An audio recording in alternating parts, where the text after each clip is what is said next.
Oh, hey everyone. This is All Books No Brain. My name is Chase. I'm Kyle. And today we're going to be talking about some of our favorite books. I'm going to be asking questions to Kyle about a book that I have yet to read. And getting ready for this video, asked him about this book, and he described it as the best book he's ever read in his entire life. Mm-hmm. That's interesting to me. That's got my interest. I peeked all over you and interesting into that because I'm behind. So I'm only on pace to read a book a month.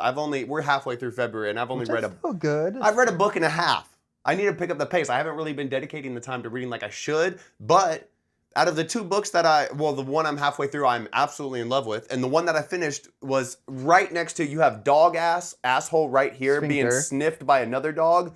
The first book that I read is right next to that dog asshole of bad and very terrible. Dog asshole adjacent. That's why you've only read one book this year. When you read bad books, it makes you not want to pick up the book and read. I really think that's exactly. But you're a stubborn bitch and you refuse to not finish a book. Just like me, I do the same thing. Dude, if I wasn't gonna make content about it, I would never have finished this book. About 30 pages in, I was like, oh, this is bad. Trash. Wow, 30 pages. Akin to dog taint. Right, adjacent. Dog taint adjacent.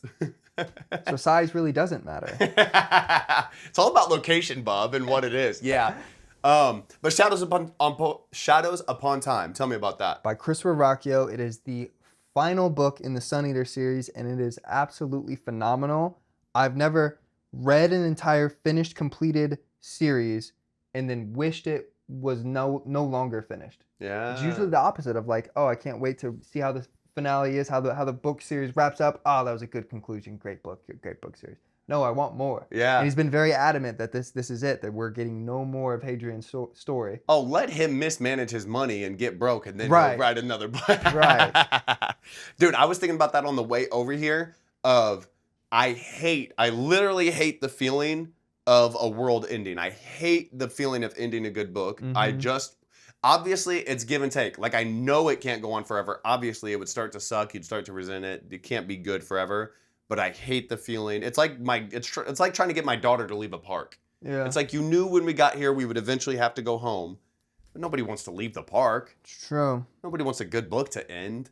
Yeah, so like my feelings on it, and it's hard to like describe the book because obviously it's book 7. Yeah. And it's part of Sun Eater. Like you have to read the entire rest of the series to even come close to getting to giving the book the recognition it deserves.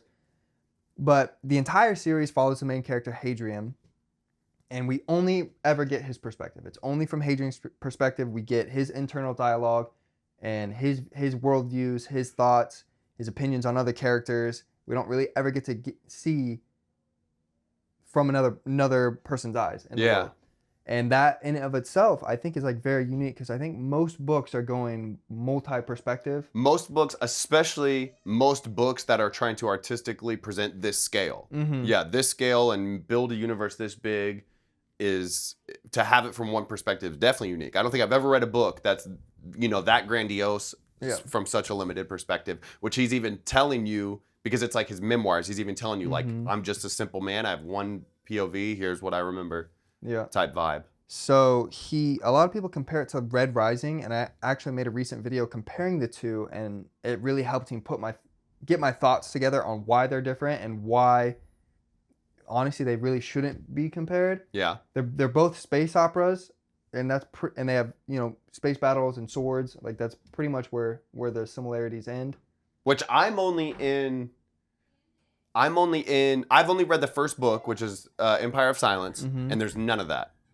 At the end of that book, they're taking off into space. So it's like a lot of setup, but I thoroughly enjoyed the book. I thoroughly enjoyed his writing. Even upon further reflection, I realized I was getting a little bit spoiled with his writing because I've read some absolute shithole books in the meantime. And I was like, I kind of enjoyed reading Empire of Silence, but it was coming off of like really fast-paced Red Rising and other fast-paced books. So it seemed a little slow. It seemed a little, I don't want to say dull, but like it left me wanting a lot. But the more I reflect, the more I actually enjoyed it. And that was just book 1. It definitely is slow, but it's like it's so necessary. Like when I finished book 7, I was like, oh shit, like I want to go back and read, because I think Empire of Silence is the weakest of all of the books. It's my least favorite. even though I do think it's good. I was like, oh, I want to go back and reread this and compare. It made me want to reread the entire series because of like what I now know. And I think it was intentional because Hadrian, from the very beginning of the first book, says, this is my memoirs on how I destroyed the sun. You know, I've been alive for 1,500 years or whatever it is. And so he's starting off from when he's 19 years old, I think, in book 1, and going on to 1,500 when he's writing this down. Yeah, he was that's like freaking incredible. 800 when he destroyed the sun or whatever it was. And so you go from like a real life, relatable adolescent teenager making stupid decisions, rebelling against authority, all these like relatable things. And I see people like, oh, Hadrian makes bad decisions, dumb choices. He's just always complaining and melodramatic. I was like, well, so were you when you were a teenager. You didn't know what the fuck was going on either. Yeah. And so that's what makes it relatable. And then he goes on and you watch him grow from this adolescent teenager. You see him make all mistake after mistake after mistake. And the entire point of the series is Hadrian destroyed the sun that killed billions of people. Holy shit. He was commanded by God. Is he a good man? The highest of callings. Is he a good man? Yeah. And he's constantly throughout this series, he's asking himself, like, am I a good person? Am I a good man? He's doing some like very horrific things for the better of all. And he's doing it in the name of the highest power. Yeah. But he's still Which is justification for a lot of evil. Yeah. IRL. But he is still morally reflecting on every single decision that he makes, that am I still a good person even though I've done these things that, you know, killed people, and, you know, done some pretty like insane things. And he's left with every single battle and every single major decision. Hadrian is left physically scarred or mentally scarred, and he's carrying these burdens with him for his entire life. And he's constantly reflecting on these decisions and wondering if he's still a good person. Dude, that's got me hypey. I want to read that shit. And it's some like heavy philosophical shit of like, if you are forced to make these, it's like I think about it now that I'm a father. If someone breaks into my house and threatens my family, it's on site. That's automatic. And then, you know, if I end up having to like kill somebody to defend my family, like, but I'm still gonna think like, fuck, dude, I did kill somebody. Could I have done something else? That's fucked up. Like, am I still a good person? And like, these are the things he's doing, but like on a galactic scale. Yeah, that's crazy. So, do you think Shadows Upon Time you enjoyed it so much, like you claimed it was the best book you've ever read, your favorite book you've ever read? Was it so good, taken in whole as the series, and a good conclusion to the series, and a good final note to end on? Or was it like also standalone incredible, the writing, the story, the pace, and all that? Standalone, yeah, very good. So like, I think the culmination of the conclusion of the entire series is probably why I'm putting it over other books. But on its own, pacing. You read his writing style. Writing style is just as good, if not better, 7 books later. Yeah. Which is incredible. Passages. I was literally waking my girlfriend up to read her passages from Christopher Bracchio's writing, Empire of Silence. I was literally like, babe, listen to this, and I would read her a passage, because even in that first book, he's these philosophical dilemmas, like his inner monologue of what is right, and you know, it's good, it's profound. Yep. Gets the gears turning. So I think my initial review of the series, I was like, dude, 100 years from now, people are going to be calling this shit a classic. Yeah. Like a classic science fiction series because of like the profound philosophical and like theological elements that it presents throughout the entire series. And how artistically he gets those across, yeah. Like people 100 years now would be like, damn, it's going to be like reading Old English now. Yeah. But the pacing was I couldn't put the book down the entire time, and it's a 900-page. It's by far the biggest book in the series. Yeah. And I think it was probably the most well-paced book in this series as well. That's dope. Which book 6 and book 3. Book 6 was my previous favorite book in the series before book 7 came out, but book 3 is, I think, arguably probably most people's favorite. Okay. And I think it's just a preference thing. Like book 3 is very political. There's a lot of politics going on with like the emperor and, you know, all the other like different factions and the things going on, which is very good. And then book 6 is where like the grandiose scheme of introducing God and like all these like bigger picture behind. I didn't even know it got into that realm. Yeah, it goes deep. So that's freaking tight, dude. So as far as like, I kind of might use this. I haven't even finished. Like I said, I haven't even finished the series. I've only read the first book, and it was very good. It might be like my benchmark of figuring out if I trust somebody's recommendation. Like, have you read Silence of Empire of Silence, or have you read the Sun Eater series? And if so, what they thought about it? Yeah. Because it's beautiful, and I love that. And then I get some recommendations, and I'm relatively new to reading. I didn't know, like, I read a book. I'll just go ahead and say it. It was The Fourth Wing. I read this book, and if I had been given this book in a vacuum, I would literally think no adult would like this book. Like, no, like, maybe if you're like a 17-year-old girl, maybe a 17-year-old boy, maybe a 17-year-old high schooler, but mostly it's giving like a girl would enjoy the themes of this book. Like, if you're 17 years old and you like don't really enjoy reading and you want something that is incredibly palatable and elementary in both presentation and themes and like overall meaning, like, maybe you would enjoy this book. I literally would have thought no adult would enjoy this book. This is not for adults. And so, like, if somebody were to like, if I were to think about the Sun Eater series and like get somebody's reflection, I feel like that would be a good benchmark of like if I could even trust their judgment. That's what I'm thinking. Yeah, it's a lot of people compare it to Red Rising, and one of the big things I thought that was different was like Darrow is portrayed. He's making similar like moral decisions of like mass murder and for the greater good, but he's kind of portrayed as this hero throughout the story. This hero that's doing things for the greater good, where Hadrian is doing the same things. The entire galaxy thinks of him as a villain. Yeah. Like, they think like he's like death incarnate, and he's, you know, because the rest of the politics of the galaxy are kind of against him. They don't want to see him be successful. They don't want him to rise. The government is keeping secrets that Hadrian is figuring out on his own and that they've known all along. It's all scummy. They're doing the regular scummy government shit. Sounds like Darth Vader. Is he giving Darth Vader? No, because like Darth Vader, for like a point, he was like actually evil. Yeah. And then he like comes full circle and like saves the day when he like realizes. Hadrian never becomes full evil. It's just the politics and the media portray him as. Yeah. So the entire population thinks he is. Yeah. And against all odds, against, you know, everybody hating him, he just commits and is doing what he thinks is right. And so he's like, I think Hadrian is a better character than Darrow. He's like more flawed. And he accepts those flaws and he reflects on those flaws, and he never wavers in his convictions. Yeah. And then you have like the like war aspect, where Red Rising kind of like glorifies war. It's like fast paced, it's action. They love going to war. They love battle. You know, terrible things happen, but it's okay. It makes war kind of fun. Yeah. Where like Sun Eater, that action is less packed into the books, but it like really showcases like how terrible war is and the moral decisions that happen, the loss, and everything else that we know internally, the bad things that happen during war. It like really hones in on that, and like the characters are left scarred because of like the things that they've had to do and the things that they've had to see. Yeah, that's freaking tight, dude. Just in reflecting on that comparison of Red Rising to the Sun Eater series, to me, it's sort of like the Sun Eater series is Red Rising's a little bit mature older brother. It's like still similar. There's a lot of similarities, but let's put our big boy pants on and go through a very, stories that have a lot of parallels. This is just like the more adult version of it. Yeah. Like there's a pretty good comparison, maybe slight spoiler, but not really.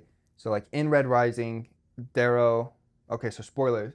In Red Rising, Darrow gets locked in a tomb underneath the Jackal's dinner table and tortured essentially. Yep. And that's obviously very like traumatic, but he bounces back fairly quickly. Yeah.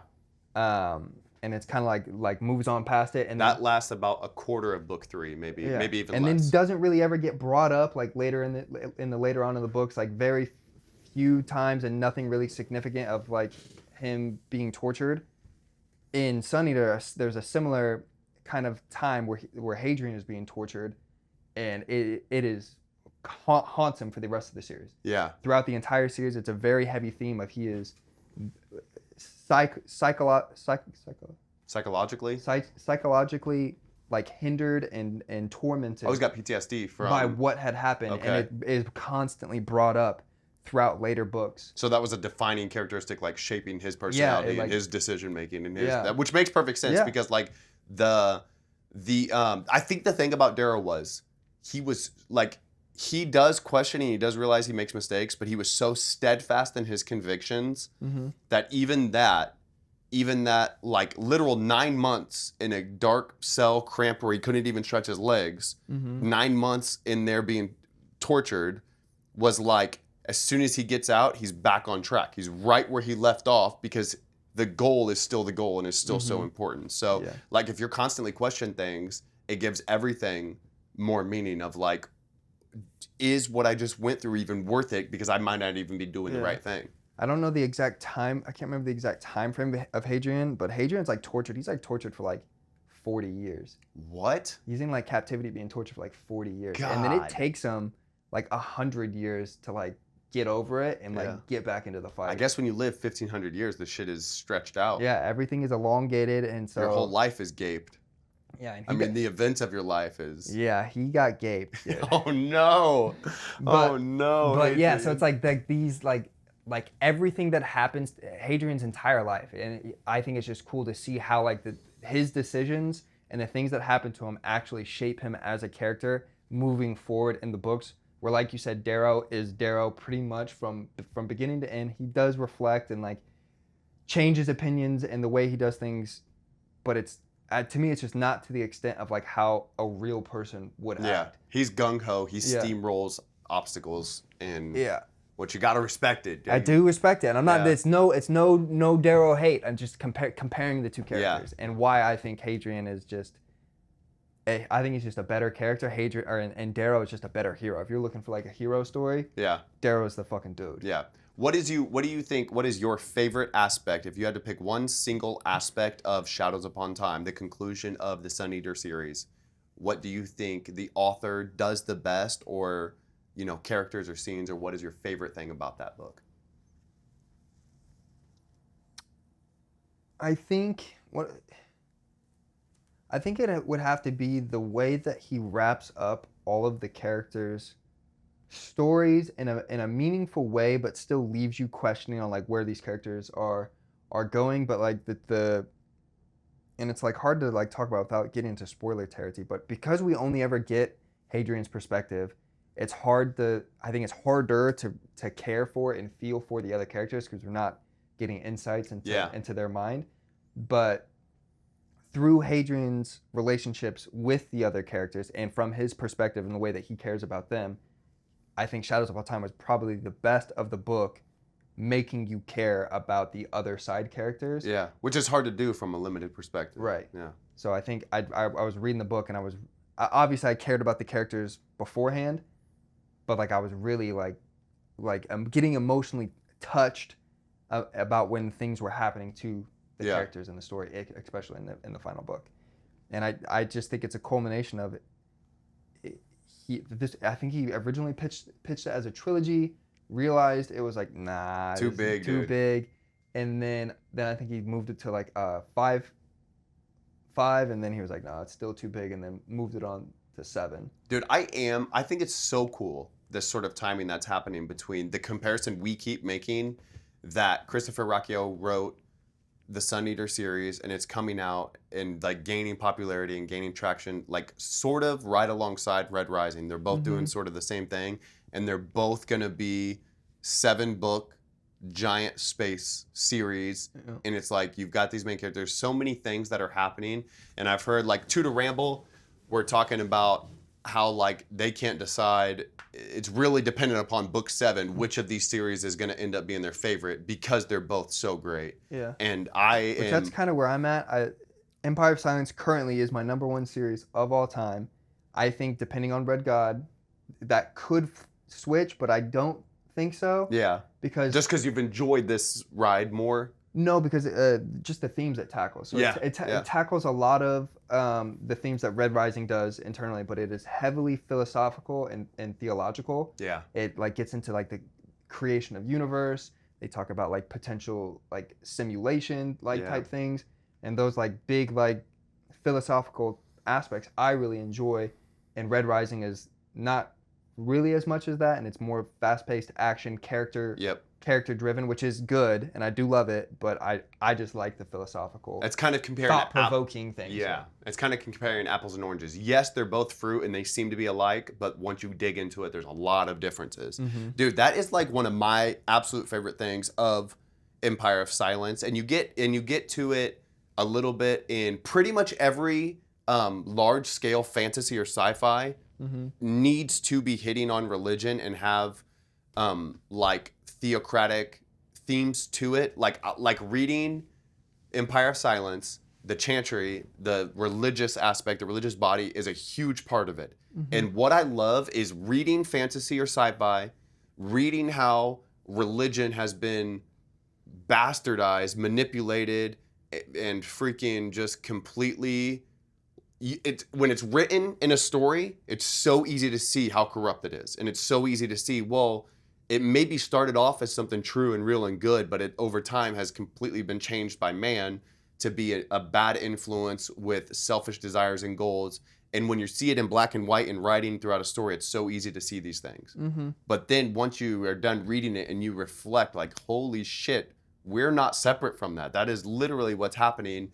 It helps you see things in real life. So that, I'm very excited for that aspect of the Empire of Silence. Yeah. Like the role the church plays in people's life, plays into politics, how much power it has because of the way it interacts with people individually, allows it to have so much power at scale. Yeah, which is interesting because I got my dad to start reading them. He finished book 1. He read the Lesser Devil novella, and he's like on to book 2 now. Is he enjoying it? Yeah, he's enjoying it. And he was even saying like there's a lot of like religious themes going on in this book, and I was like, yeah. Yes. And like and he's very religious and very Christian. Catholic, right? No, not Catholic. Anymore, or what, wasn't he? Or no? We grew up Catholic, yeah. And then when he refound God, he goes to, it's just like a non-denominational. Just go there and be with like-minded people. But I'm very interested to see when he gets farther into the books where the religion of the series becomes more prevalent, and like the things that they're doing of like, dude. Because your dad's a thoughtful, smart guy, so I am definitely interested to see him when he's forced to read that story and how that happens, and because there's the only thing you can do is think about how it relates to real life. So that'll be interesting. Yeah. Good for him for reading a book like that. Doesn't seem like. I think he said, well, he's listening to the audiobook while he drives, so he's not actually reading. Yeah. Like physically reading, but like still the thought provocation is there, and he's enjoying it. But he was saying like he hasn't read a book for enjoyment in like 30 years. Wow. Or like ever. Yeah. You know, so that's kind of cool. I was thinking about making a TikTok about that. Like, oh, you call yourself a complete man. You ain't picked up a book in a decade plus, Bob. Oh, inadequate, unempathetical. I was like making fun of people. I think that would be good. Anyways. But yeah, it's just a phenomenal series, and I think for me and my reading tastes and preferences, it's going to be a very hard series to beat. I think there's some series out there that have a chance. Yeah. I think Malazan, Book of the Fallen. Yeah, which is, I know they call that one of the most. That's like in the freaking fantasy pantheon, like a must read. I've heard so many people talk about Malazan. Or like Eye of the World, which I don't really know. I haven't really heard about. Obviously, not Eye of the World. What is the name of the series? Brown Eye of the Rear End? I'm looking at it by Robert Jordan. I have 4 of the books I've been collecting when I find them at thrift stores. The Wheel of Time. I don't know why I was going to say, I know Robert Jordan. I blanked on that. Okay. But the Wheel of Time as well, but I haven't heard like the Wheel of Time having like the philosophical depth that I'm looking for, but I have heard people say that about Malazan, and about how Malazan is a tough read, that it spans like hundreds of thousands of years with a plethora of characters, and you have to like put what's going on together from different books. You may not get a character's perspective for like entire books, and then you have to remember what happened. And I'm starting to enjoy the challenge that like these tougher books are having, and I think Malazan has a real shot once I start reading that. That's freaking cool. To dethrone it, and we'll see. Yeah, Wheel of Time lost me when somebody said something about 15 books. They lost me. Ain't nobody got time for that. 14 books. Yeah. 14 books. Yeah. No, that's not going to cut it for me. Unfortunately, Yeah. maybe, down the road, I know that you've been reading a lot of trilogies lately. Trilogies? That gets me going. I think 3 books is like, that's good. Sweet spot. You get the depth, you get something that can be at scale, can be big, can be, span time, span distance, but still not be overpowered. Yeah. I mean, I loved Red Rising. That's friggin' 6 books, gonna be 7. Yeah. So, I mean, whatever. I think if it's well written, you're not gonna get tired. Oh, I'm on literally my most anticipated book. Well, Red God is first, but Parade of Horribles, which is book 8 of Dungeon Crawler series. So, I mean, if the books good, are good, so that's why I never count and they're getting bigger and bigger. But I'm trying to, my goal for the year is less big series, because I did Red Rising, I did Sun Eater, I did Dungeon Crawler. Like, those are all 7+ book series currently, and that was just a lot. So like this year, I think I'm gonna do Malazan, which is a 10-book series. It's got a couple novellas, and then I think like I can't remember if it's a trilogy prequel or sequel, and I think the 3rd book of that trilogy comes out this year. Okay. So I think I'm gonna do that as my big series, and then I'm gonna really focus on standalones, classics, or trilogies and classics. Yeah. And try and get more story perspectives than just reading like big series throughout the year. Dude, I couldn't be more. Yeah, I think that's a good idea. I definitely want to pick up on a lot of the classics, because I feel like there are references to things that people talk about, and you just want to like be cultured. You want to understand like references and why things that have stuck around to still be relevant today have done that. So I like that. I know you're reading Dr. Jekyll, Mr. Hyde. Yeah, I finished that one. It was good. I mean, I think that one specifically, I think pop culture just ruined for me. Yeah. Like if you know anything about Dr. and Jekyll and Mr. Hyde, you know the story. So there's no. I think the reason why it's a classic is it was like one of the original books to do like thriller, kind of like twisty, like there's a twist in it. You don't really know what's going on. And then it also like tackles like the duality of man aspect, which I did find very interesting to think about how we are all, as a human race, like we have these like internal thoughts of, bad thoughts that we are constantly combating. And Dr. Jekyll, Mr. Hyde, one personality is a regular guy that, doesn't want to do the bad things or act on his urges or whatever. And then Mr. Hyde is the complete opposite. Whatever he wants to do, he acts on it, whether it be murder. It's like relating the like your ego to your id and So I found that very interesting. But then like the twist and the thriller part of the book, if you know anything about Dr. Jekyll and Mr. Hyde, you already know that the story. So but. I was gonna say it's short. It's not long enough, and I thought the same thing about. I'm reading Dracula now, and I thought the same thing was gonna happen with Dracula, just pop culture. But I think because it's a 400+ page book, there's more I don't know. Where I think Dr. Jekyll and Mr. Hyde's like 100 pages. Okay, it's super short. It's super short, so there's not a lot there that hasn't been explained through other mediums and like movies and. Whatever. So like for example, for Dr. Jekyll, Mr. Hyde, the only thing that I know is in casual reference of like. You have this guy, and for some reason he's like a regular guy. It transforms into some evil character. Yeah, and it's the same person. That's the only thing I know. And that is it. That is like the twist in the book. Oh, okay. So like, does the book present it as it's spoilers, like 2 separate stories? The book's been out for 200 years or whatever. So. Yeah. Does the book present it as 2 separate stories, and then come to find out, oh, it's the same guy? No. So the book is being told from the perspective of like a detective. Okay. And he's been friends with Dr. Jekyll.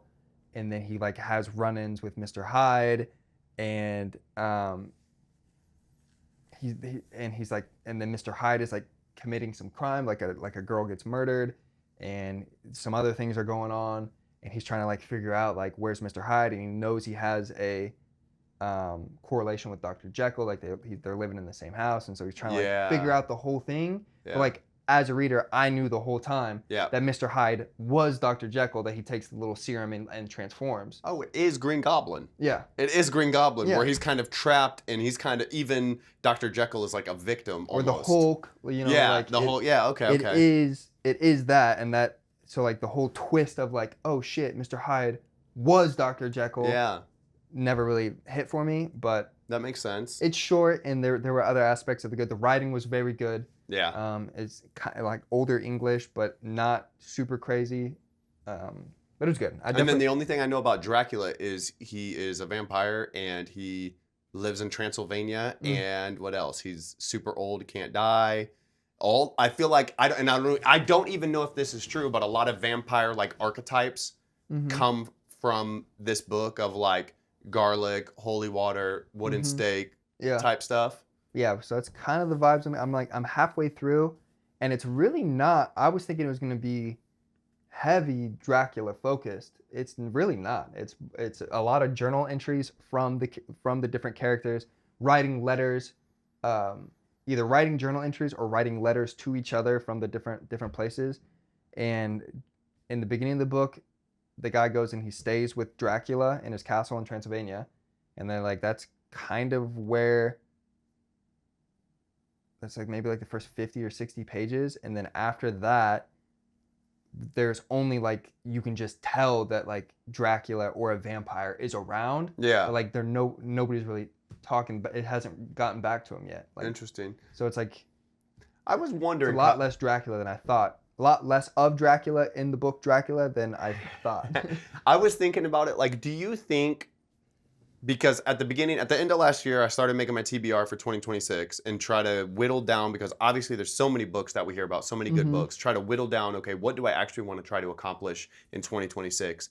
And I do want to focus on classics. But the more I think about it, the more I think like there are these themes and these overarching sort of moralities of these books, and like you could get the same thing from a new book that speaks more closely to our language and something we're going to enjoy artistically. Like these books were good and relevant, and they sort of explore some base human things that we all are familiar with and want to hear about and read about. Do you think that classics are necessary, or do you think that we could get the exact same moral and ethical questions asked and in a more relatable artistic way by reading newer books? I wouldn't say that they're like a required reading. I think like you can get everything out of a classic through other books. But the reason I've thought about it a lot, the reason why classics are classic is because they did something for the history of literature. Like Okay. Dr. Jekyll kind of like paved the way for thrillers.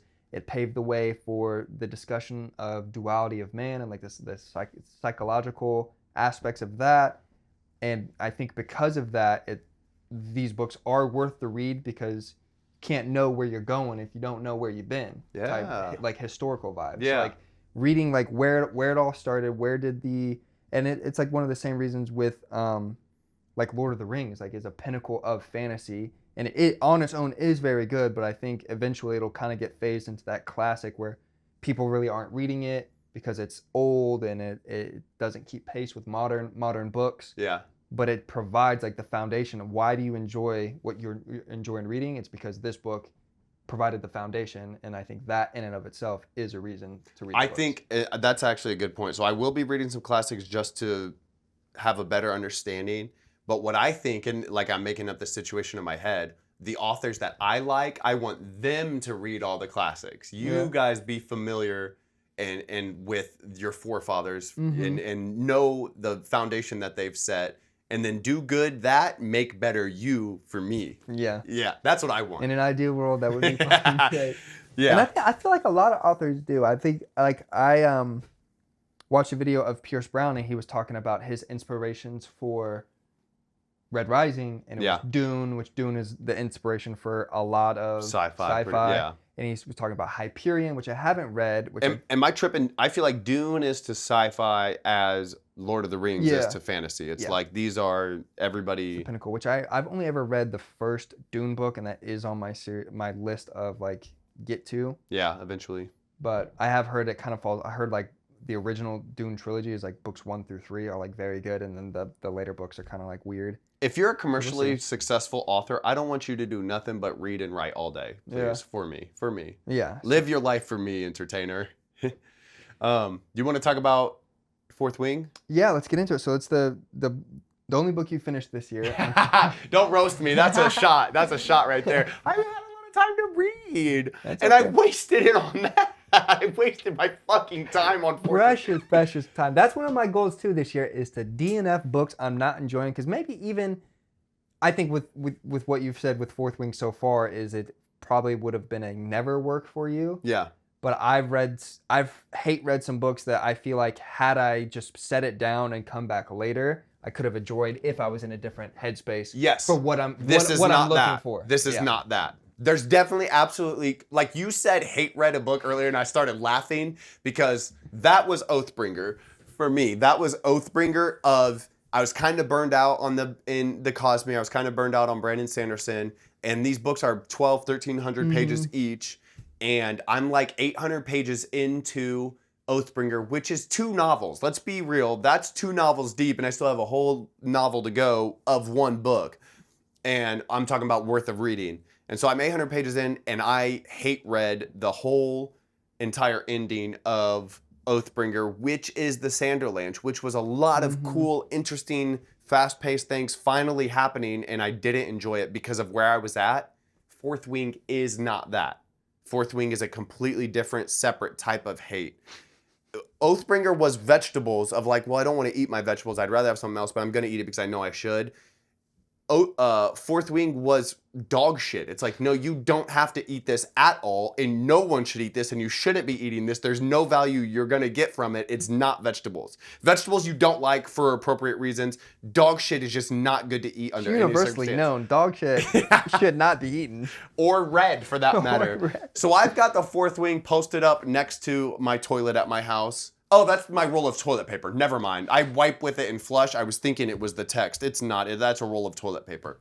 Yeah, so you touched on it a little bit earlier. It was just like the writing being so blah.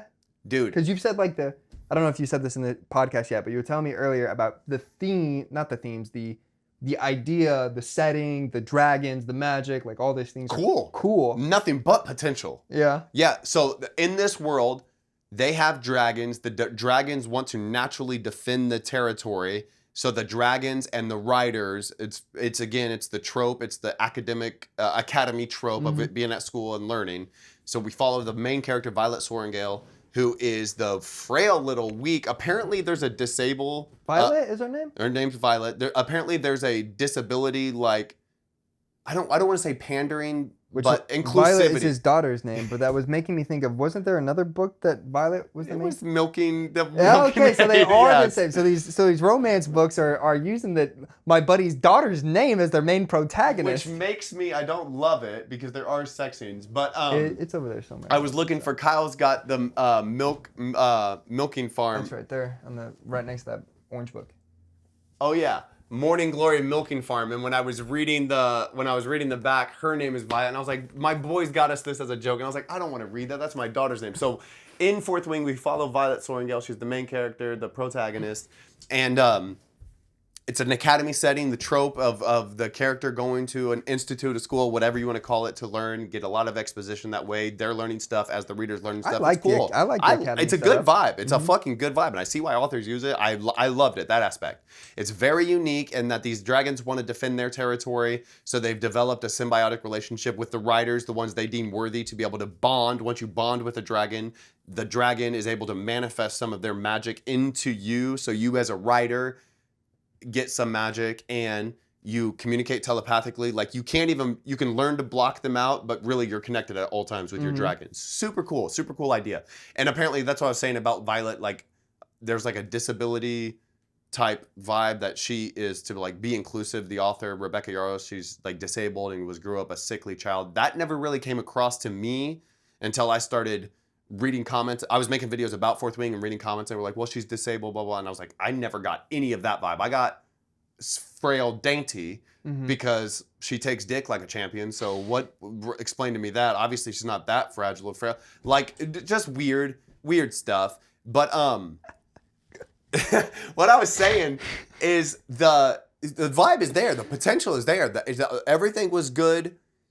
Imagine like breaking down like something we're familiar with enough new aspects to make it interesting and cool, and then giving this entire cool framework to a middle schooler to write the story. That's what it was. And then after the middle schooler has written the entire story, give it to an adult to write 3 or 4 sex chapters. Yeah. That's what that book was. That's what The Fourth Wing is. Middle school written book with 3 or 4 adult written sex scenes. Yep. Middle school author for everything else, and then 3 or 4 sex scenes are written by an adult. Yes. And they and to take it a step further, what people are calling like tension and like romantic buildup, it is not that at all. It is not. She's horny.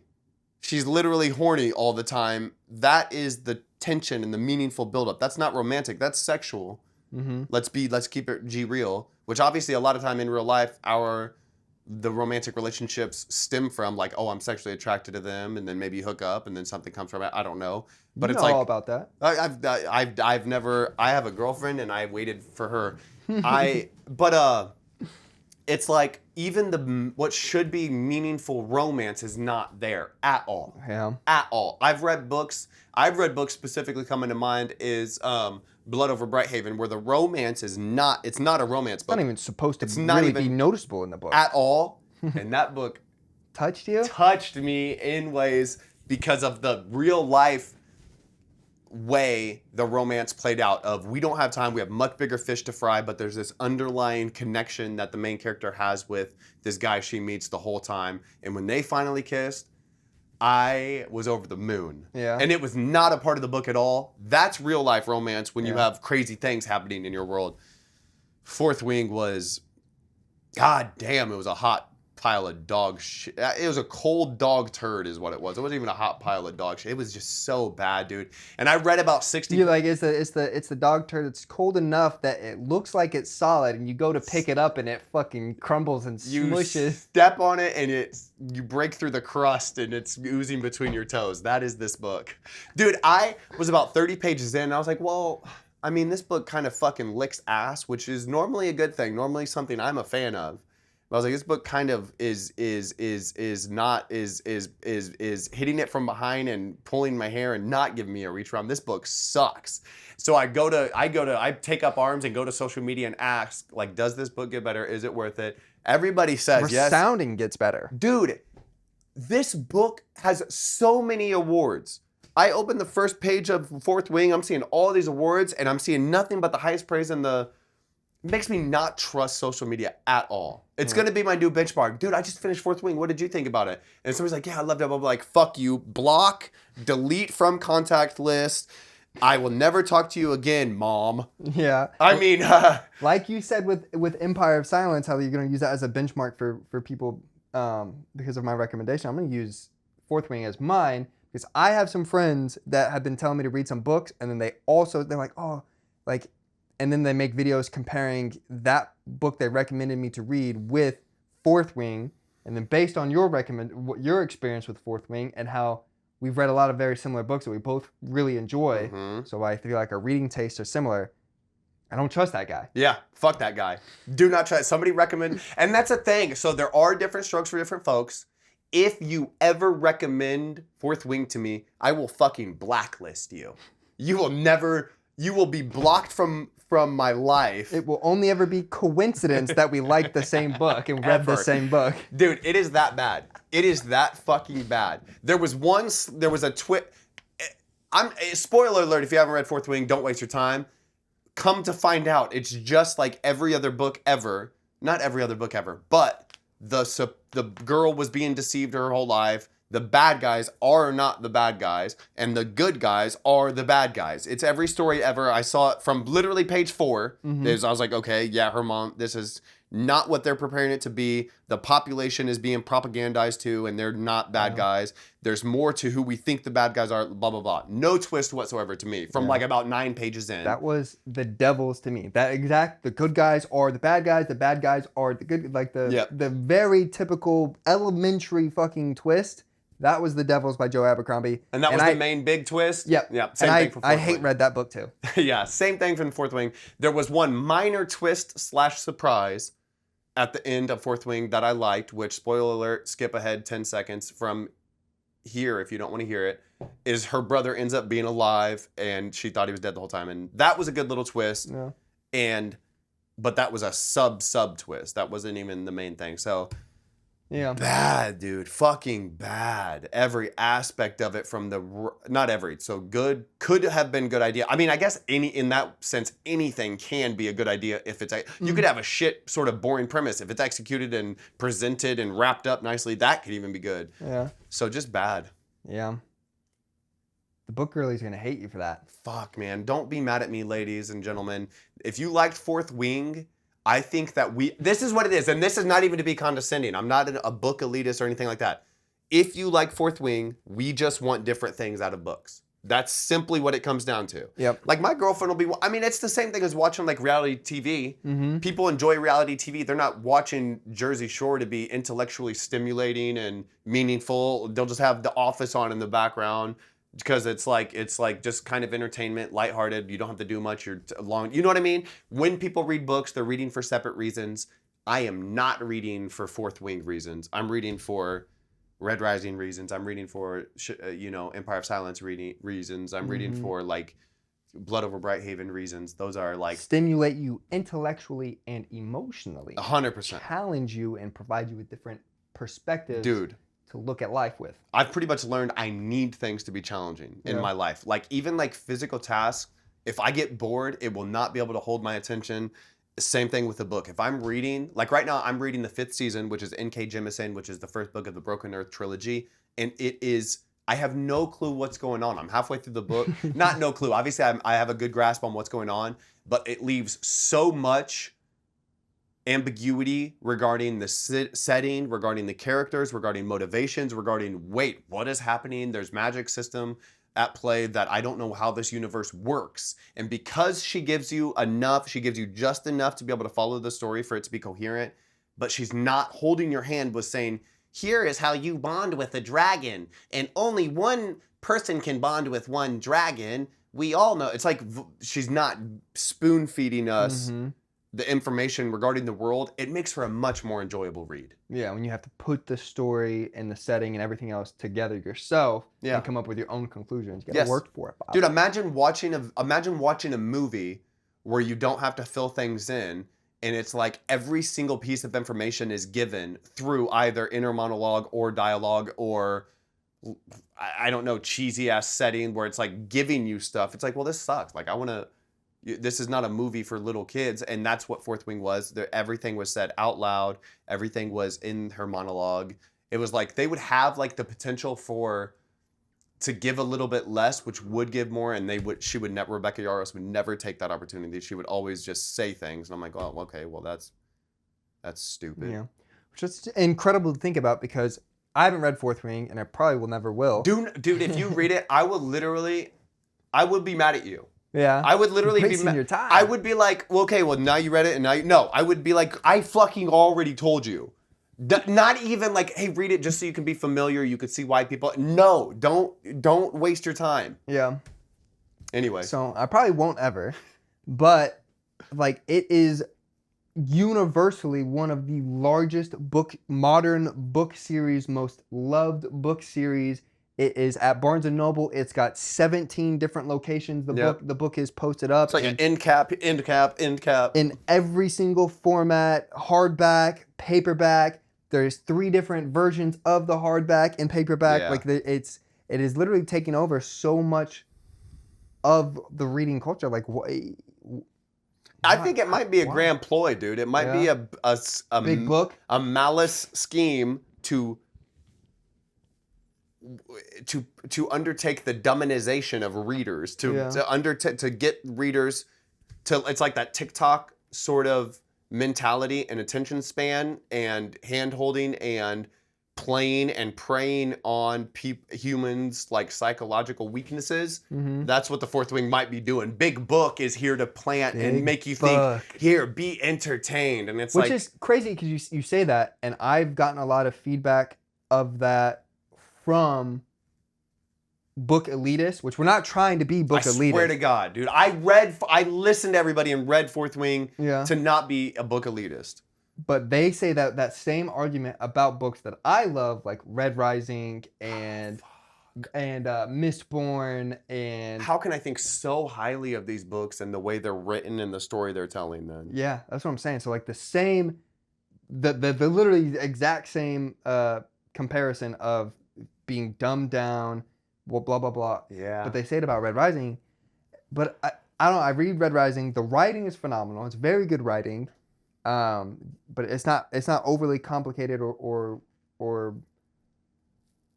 beautiful as like something like Sun Eater. But it is good writing and good prose. But I feel like it tackles like some heavy themes of corruption and classism and revolution and, you know, some big moral decisions and morality. So it's like I don't know. I think it mainly is a fast-paced thing. Is why I see people that it's chapters are short, action is constant. There's like it doesn't really leave you with a lot of time to think about what's happening until you've finished the series. Maybe I don't know. Yeah. So this is what I've. So think about this. It would be better for me as a book content creator to like the books that most people like and then make videos and then pander to people's confirmation bias and pander to, you know, like I love Fourth Wing. Here's all the things about it. I can't wait to read A Court of Thorn and Roses and Throne of Glass. I can't wait to read all these girlies. Let's get in here and talk about these. That would be better for me than financially and growth wise and view wise and engagement wise and connecting with as many people as possible. So it's like, I don't know what that says about, I genuinely think it's easy to be dismissive of a book and call it simple and stupid. Genuinely what I think it is just people want different things from the books they're reading. Like my sister was telling me how good Throne of Glass was and how Which she sister, texted, by the way? My younger sister Katie. Okay. And she was telling me how she literally texted me, I sent her out of my own pocket and I'm poor, Red Rising, my copies of Red Rising, the original trilogy, Red Rising, Golden Sun, and Morning Star. And she texted me and I was like, or I asked her, I was like, have you got to it yet? And she's like, yeah, I'm about 100 pages in. When does it get good? And I was like, well, yeah, if you don't like it, I learned from Fourth Wing, there's not like a fundamental shift. You're not going to suddenly enjoy it. Yeah. Just put it down. Don't read it. It's not worth your time. Red Rising is one of the only books that I've read where it's like I'm hooked the first 30 pages and I was like, yeah, I'm very good. Blazing through this. Yes. And so then she recommended Throne of Glass, and I was like, which I do want to try. I do want to read that because that is like the book girlies version of Red Rising. Yeah. Comparison. So I do want to give it a shot, but I have seen a lot of people putting Throne of Glass in the same category as Fourth Wing, and that scares me. That's a red flag. Dude, I'll give it a shot, but I won't do what I did with Fourth Wing. Yeah. I'll give it 30 pages, and if I can see, this writing is cheeks, I'm not going to finish this. The writing has to be good. Yeah. Like, that's like the bare minimum. Bare minimum. You're a book. Have good writing. You would published. Yeah. You're a published. You wrote this. You edited it 19 times. Your publisher edited it 41 times. You had independent parties beta test and edit and give feedback. Like, this went through an entire elaborate process. For years in the making. For you to send me and then I read and I'm like trying to wipe the page because there's literal shit there's literal shit when I open and then there's shit and I'm like having to fucking scrape and I'm like, it's not going here. It's the words. The words are shit in cheeks and bad. Yeah. I don't even know how that's possible. Yeah, I don't know, man. It definitely gets me nervous, but I think 2026 for me, like last year, I was like, dang, I want to read 52 books. I want to read, on average, a book a week was my goal You're last on year. goal. You're on track. If not, I want ahead. This year is, I'm not focusing on the number. I'm reading. Oh, that was last year. That was last year. Okay. This year, I want to read good books I enjoy. I want to be better about putting a book down if I'm not enjoying it. Being able to tell, like, oh, this is a not right now thing, or if this is a not ever thing. Broccoli versus shit. Broccoli versus shit, and differentiate that. And then also, one of the only other things is I don't want to get myself into like 3 or 4 different 10+ book series. I want to read more standalones, more classics, which classics typically are standalone books. More trilogies. I think trilogy is the perfect medium for fantasy of get an insane amount of lore and depth and character depth and story. Yeah. But also it's not a huge commitment. And then you just said medium, and that was a pun, and you didn't even mean to. Medium in the sense of the form of media, and medium in the sense of like the good medium between huge series and single books. Yeah, I do intentional. I'm thinking that fast. But I didn't hear anything you said after you said medium, and my mind was blown. I was like, yeah, it's the happy medium. Oh, the perfect medium. Good. And then Malazan, Book of the Fallen. That's the big series I want to tackle this year. So if I get Malazan done, and then I just move on with the trilogies and classics and standalones, and we'll see where we end up. Oh, you're making a book recommendation? Cool. I want to listen to you. What were your thoughts on Fourth Wing, and what were your thoughts on Sun Eater? Tell me what your thoughts on those were, and then I will know how to... Start your video with that, and then I'll continue watching. I will know how to approach you. And that's not to say my preferences are right or better. It's just to say there's definitely preferences in this shit. Definitely, as with any art. So very true. So I think that'll do it for this episode. We talked a lot about things. We talked about my favorite book of the year and your worst book of the year. My worst book of my life. Of your life. Yeah. And then, we dabbled in a little bit of other discussions. I think that was pretty good. I read a book with my little daughter, and it was called Pig the Pug, and I enjoyed that much better than I enjoyed Fourth Wing. How many pages is that? 9 or something. 9 or so. It's a little... Pig the Pug. He goes on all kinds of crazy vacations, and he's a bad dog, so it's very interesting. Are you more attached to Pig than you were to... Yes, to 1,000,000%. Pig the Pug is like mischievous and gets into trouble and causes ruckus, and he's fun. Yeah. And people are... So I've talked to, ever since the Fourth Wing, I've talked to some people who, when I made a mid-book TikTok about asking, does it get better? Most people in the comments were saying, yes, it gets better, even the other books. I talked to this girl at the gym who works at the gym, who I've known for a long time. And she was like, dude, I read that book. And she was like, how are you liking it? And it was the Fourth Wing, because I read at the gym. And she was like, how are you liking it? I was like, dude, I'm not going to lie. It's ass. Like, this book sucks. And she's like, yeah, it's terrible. And the second book literally doesn't get any better. And then the third book does not get any better either. I was like, why the fuck did you read all 3? And she's like, I don't know. And then we had a whole back and forth. And all of a sudden, of course, as soon as I finished the book and I'm like, that was miserable. I'm starting to get all the TikToks and Instagram reels of people talking about making fun of how bad it is. Yeah. Doing skits about, I'm just a frail, dainty little, but I bonded 2 dragons. But I'm just a frail, dainty little, I'm setting off electrical storms when I'm having sex, but I'm just a dainty disabled girl. And it's like, it's so bad. My bad, Rebecca Yarros. Dude, that's what sold me. Okay, real quick, this is a little tangent. That's what sold me. So I hear hundreds of recommendations of Fourth Wing, the highest praise in the thing, and then I see, for some reason, it comes on my social media, an interview with Rebecca Yarros talking about the themes that she was exploring when she was writing this book. That is what sold me. I was like, wow. Fuck yeah, I'm reading this book. No. Tricked you. Tricked the fuck out of Cub. I did see, I think it was yesterday, an interview popped up of her, and she was talking about Fourth Wing and like the beauty of writing and being able to, and she was referring it to like a lot of things that are happening today, currently, and was, relating like we can explore these things in books and in writing, and like it sounded like all good things. Like, yeah, I want to read and think about these themes when I'm reading. Yeah. No. And it was just bad? Bad. Yeah. I mean, yeah, they're in there. Yeah, they're in there.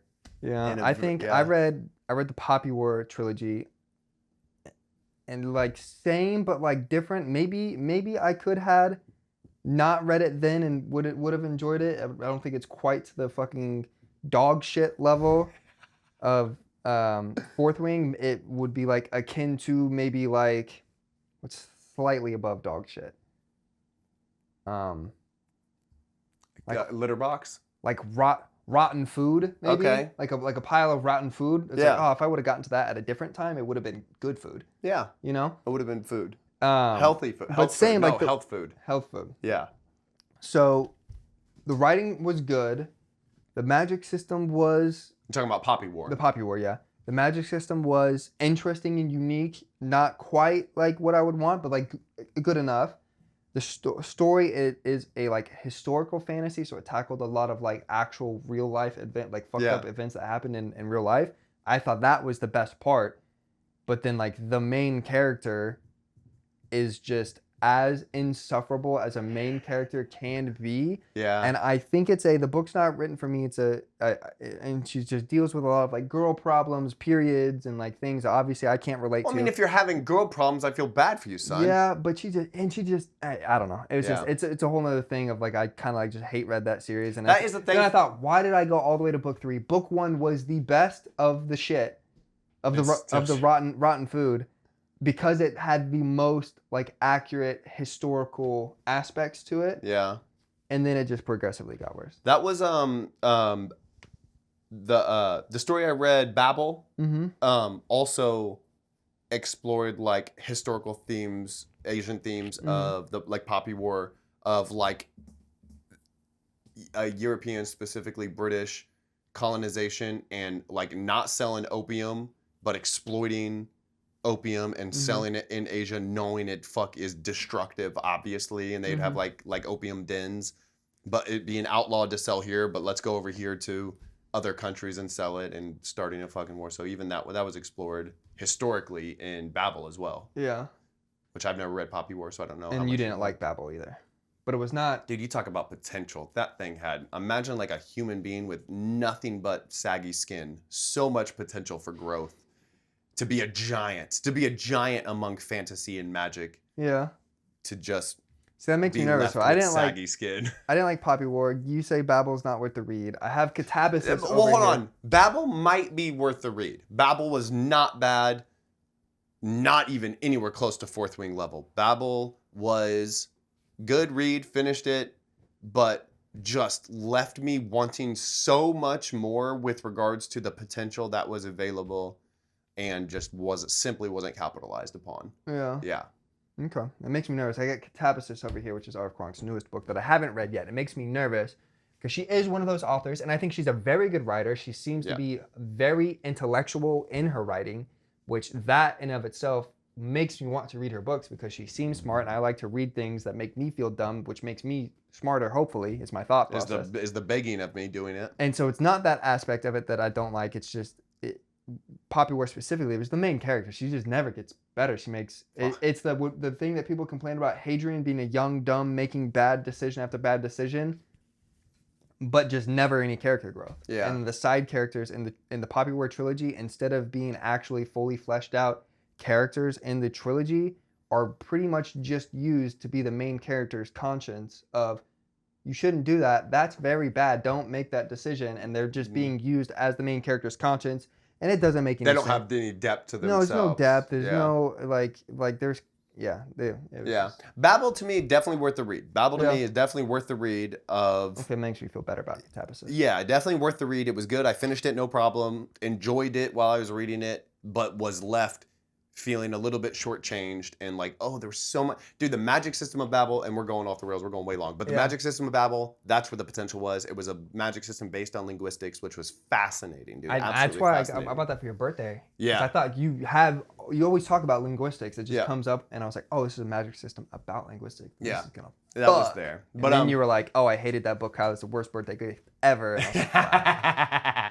No, it wasn't bad. But thank you guys. If you lasted this entire time, thank you guys so much. Let us know what you think about the titles that we've talked about today. We've talked about Shadows Upon Time, which was the conclusion for the Sun Eater series. We're looking forward to Red God, which is going to be the conclusion for Red Rising. And, getting back into some classics throughout 2026 and figuring out why those were good. And then if you have read The Fourth Wing and I'm wrong, let me know. Genuinely, I'm actually interested. But if you agree, also take the time to let me know, because then we can trauma bond over having read that piece of horse shit. Yeah, guys, thank you so much. If you made it this long, don't forget to like, comment, share, and let us know what your reading goals for 2026 are and what you're most looking forward to reading. All right. Love you. Bye. Love you. Bye. How long was that?